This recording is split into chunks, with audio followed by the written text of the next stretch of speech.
എല്ലാവർക്കും നീതിമധുരത്തിലേക്ക് ഒരിക്കൽ കൂടി സ്വാഗതം. ഇന്ന് ഞാനിവിടെ ഉണ്ടാക്കാൻ പോകുന്നത് കണവ റോസ്റ്റാണ്.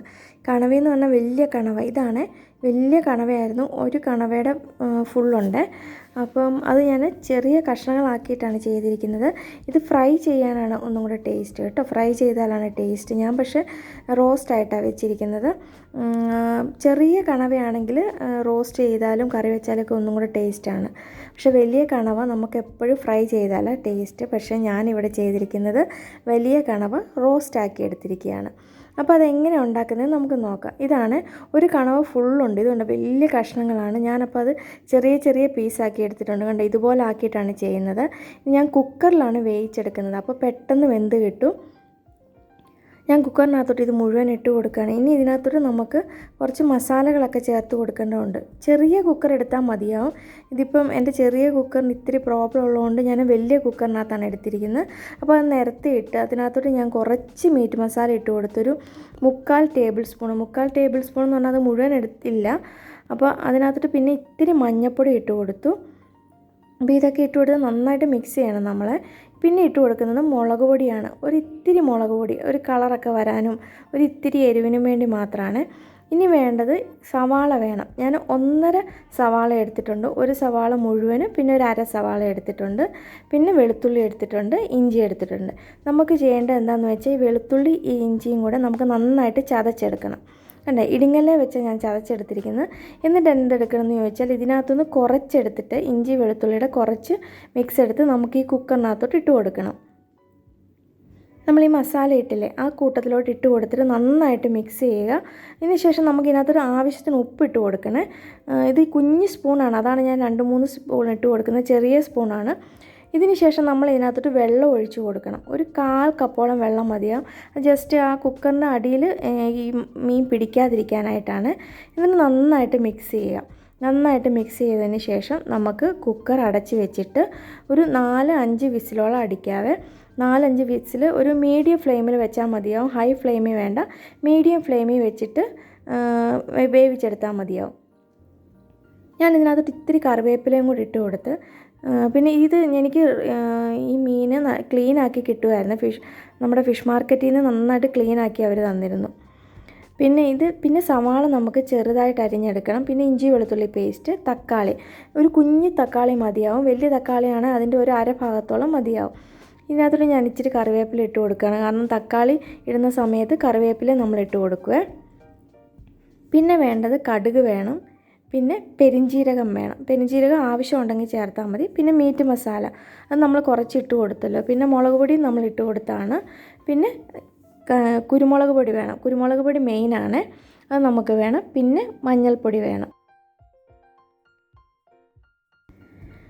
പെരിഞ്ജീരകം ഞാൻ പറഞ്ഞതായിരുന്നേ. പിന്നെ വേണ്ടത് ഗരം മസാല. നമ്മൾ വേറെ മസാലക്കൂട്ടൊന്നും ഇതിനകത്ത് ചേർക്കുന്നില്ല. അതുകൊണ്ട് നമ്മൾ ഇതിനകത്തോട്ട് ഇത്തിരി ഗരം മസാല ഇട്ട് കൊടുക്കും. പിന്നെ നമുക്ക് ആവശ്യമുണ്ടെങ്കിൽ നമുക്ക് തേങ്ങാക്കൊത്ത് ഇട്ട് കൊടുക്കാം. ഈ തേങ്ങാക്കൊത്തൊക്കെ ഇട്ട് കൊടുത്ത ഒരു പ്രത്യേക ടേസ്റ്റാണ് ഇതിനൊക്കെ. അപ്പോൾ നമ്മുടെ കണവ ഒരു 3/4 ഭാഗത്തോളം വെന്ത് കിട്ടിയിട്ടുണ്ട്. ഇനി ബാക്കി നമ്മൾ ആ റോസ്റ്റ് ചെയ്യുന്ന സമയത്ത് വെന്ത് കിട്ടും. ഇത് കണ്ടോ, നമ്മളത് മുറിക്കുന്ന സമയത്ത് അത്യാവശ്യം ഒന്ന് മുറിഞ്ഞ് വരുന്നുണ്ട്. ഇനി നമ്മൾ ഒന്ന് റോസ്റ്റ് ചെയ്യുന്ന സമയത്ത് നല്ല കറക്റ്റ് പാകത്തിന് കിട്ടും. അപ്പോൾ ഞാനൊരു പാൻ എടുത്ത് അതിനകത്തോട്ട് പെരിഞ്ജീരകം ഇട്ട് കൊടുത്തു. ഞാൻ പറഞ്ഞു പെരിഞ്ജീരകം വേണേൽ ചേർത്താൽ മതി. കടുക് എന്തായാലും ഞാൻ ചേർത്തിട്ടില്ല. കടുക് നമ്മൾ ചേർത്ത് കൊടുത്താലും നല്ലതാണ്. ഞാൻ കടുക് കാണിച്ചിരുന്നു, പക്ഷേ ചേർത്തിട്ടില്ല. ഞാൻ പിന്നെ ഇതിനകത്തോട്ട് ഇഞ്ചിയും വെളുത്തുള്ളിയും മറ്റേ സവാളയും കൂടെ മിക്സ് ഇട്ട് കൊടുത്തു. ഇത് ഇച്ചിരി ഉപ്പ് ഇട്ടതിന് ശേഷം നന്നായി വഴറ്റിയെടുക്കണം. നന്നായി വഴന്ന് വന്നതിന് ശേഷം നമുക്ക് ഇതിനകത്തോട്ട് മസാലകളൊക്കെ ഇട്ട് കൊടുക്കാവേ. ഇത് ഞാൻ ബീഫ് ഫ്രൈ ചെയ്യുവാണ്. ഈ ഇരുമ്പ് ചട്ടിയിൽ ഇതിനകത്ത് ഈ റോസ്റ്റൊക്കെ വെച്ചാൽ ഒന്നും കൂടെ ടേസ്റ്റ്. ഇപ്പം ഞാൻ അതിനകത്ത് ബീഫ് വെച്ചേക്കുന്നതുകൊണ്ടാണ് ഈ ഫ്രൈങ് പാൻ എടുത്തിരിക്കുന്നത്. ഇനി നമുക്ക് ഇതിനകത്തോട്ട് തേങ്ങാക്കൊത്ത് ഇട്ട് കൊടുക്കാം. തേങ്ങാക്കൊത്ത് ഒത്തിരി ഫ്രൈ ആവേണ്ട കാര്യമില്ല. കാരണം റോസ്റ്റിനൊക്കെ ഒരു ചെറിയൊരു പച്ചച്ചൊവ ഉണ്ടെങ്കിലാണ് നല്ലത്. നന്നായിട്ട് ഫ്രൈ ആവേണ്ട കാര്യമില്ല. ഇനി ഇതിനകത്തോട്ട് ഞാൻ ഇത്തിരി മഞ്ഞൾപ്പൊടി ഇട്ട് കൊടുത്തു, ഒരു സ്വല്പം മഞ്ഞൾപ്പൊടി, ആ സവാളയ്ക്കൊക്കെ ഒരു കളറ് വരാനായിട്ട്.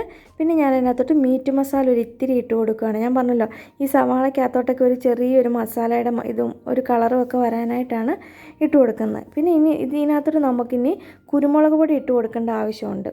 നമ്മൾ കുരുമുളക് ഇതുവരെ ചേർത്തിട്ടില്ല, മുളക് പൊടി മാത്രമേ ചേർത്തിട്ടുള്ളൂ. മുളക് പൊടി ചേർക്കണം നിർബന്ധമൊന്നുമില്ല, എരിവിൻ്റെ അനുസരിച്ച് നമ്മൾ ചേർത്ത് കൊടുത്താൽ മതി. ഇപ്പോൾ ഇതിനകത്തോട്ട് ഞാൻ കുരുമുളക് പൊടി ചേർത്ത് കൊടുക്കുകയാണ്. അപ്പോൾ ഇതിൻ്റെ ടേസ്റ്റിൽ എപ്പോഴും മുന്നിട്ട് നിൽക്കുന്നത് ഈ കുരുമുളകിൻ്റെ ടേസ്റ്റാണ്. അപ്പോൾ ഇതിട്ട് കൊടുത്തതിന് ശേഷം നന്നായിട്ട് മിക്സ് ചെയ്യുക. പിന്നെ ഇതിനകത്തോട്ട് ഞാൻ ഒരിത്തിരി ഗരം മസാലയുടെ പൊടിയും കൂടെ ഇട്ട് കൊടുക്കുന്നുണ്ട്. അതിനുശേഷം ഞാൻ നമ്മുടെ തക്കാളിയും കറിവേപ്പിലയുടെ മിക്സ് ഉണ്ടല്ലോ, അതും കൂടി ഇട്ട് കൊടുത്തിട്ട് നന്നായിട്ടൊന്ന് വഴറ്റിയെടുക്കുകയാണ്. ഇത് തക്കാളി ഏകദേശം ഒന്ന് വഴന്ന് വരുന്ന സമയത്ത് നമ്മൾ കണവ വേവിച്ചതിനകത്ത് കുറച്ച് വെള്ളം ഉണ്ടായിരുന്നല്ലോ, ആ വെള്ളം നമ്മൾ ഇതിനകത്തോട്ട് ഒഴിച്ചു കൊടുക്കും. കുറച്ച് ഇത്രയും കുറച്ച് വെള്ളമേ ഉള്ളൂ, ഇത് നമ്മൾ ഒഴിച്ചു കൊടുക്കും. കാരണം ഇതിനകത്ത് മസാല എല്ലാം കൂടെ നമ്മുടെ സവാളയും തക്കാളിയുടെ ഇതിനകത്തൊന്ന് പിടിച്ച് വരാനായിട്ടാണ്. അപ്പോൾ ഒന്ന് വറ്റുകയും ചെയ്യും. പിന്നെ ഇത് വറ്റിക്കേണ്ട, കറി പോലെ വേണം എന്നുള്ളവർ ഇതധികം വറ്റിക്കേണ്ട കാര്യമില്ല. ഞാനിത് തുറന്ന് വെച്ച് എന്തായാലും ഈ ചാറൊന്ന് ഇത്തിരി വറ്റിച്ചെടുക്കുവാണ്.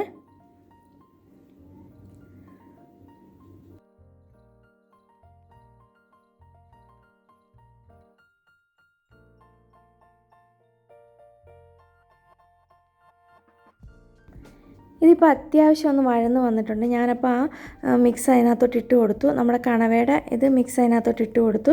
ഇത് ഇനി ഒന്ന് കുറച്ച് നേരം ഒന്ന് അടച്ച് വെച്ച് നമ്മൾ വേവിക്കണം. പിന്നെ നമുക്ക് ഒത്തിരി റോസ്റ്റായിട്ട് ഒത്തിരി ഒരു ഫ്രൈ പരുവത്തിലൊക്കെ എടുക്കണമെന്നുണ്ടെങ്കിൽ ഇത് തുറന്ന് വെച്ച് വേവിച്ചാൽ മതിയാവും.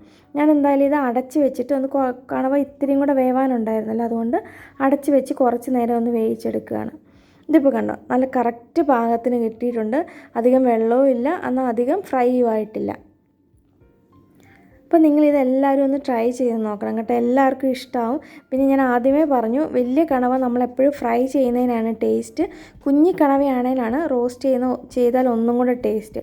പക്ഷേ ഞാൻ നോക്കിയിട്ട് ഇത് കുഴപ്പമൊന്നുമില്ല, നല്ല ടേസ്റ്റൊക്കെ ഉണ്ടായിരുന്നു, പിള്ളേർക്കൊക്കെ ഇഷ്ടമായിരുന്നു. കാരണം നമ്മുടെ ഇറച്ചി ആ ഒരു മീൻ്റെ ഒരു മസാലയൊന്നും അല്ലാതെ നമ്മൾ മീറ്റ് മസാല ഉപയോഗിച്ചിരിക്കുന്നത്.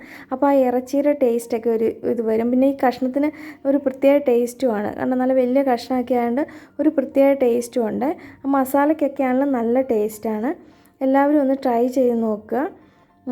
അപ്പോൾ അടുത്ത വീഡിയോ ആയിട്ട് നമുക്ക് ഉടനെ കാണാം കേട്ടോ. ബൈ.